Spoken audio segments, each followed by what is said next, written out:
Good morning guys. तो फिलहाल अभी भी उठा हूँ मैं और नया घर कंप्लीट नहीं हुआ। देखो भाई आवाज़ आती रहती है यहाँ पे।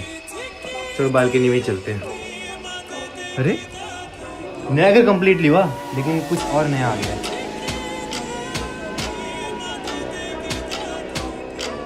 डेकोरेशन अच्छी है। अच्छा गाइस ये था वो। भाई सो के उठता हूँ नई गाड़ी रहती है। अबे कॉन्ग्रेचुलेशन, थैंक यू।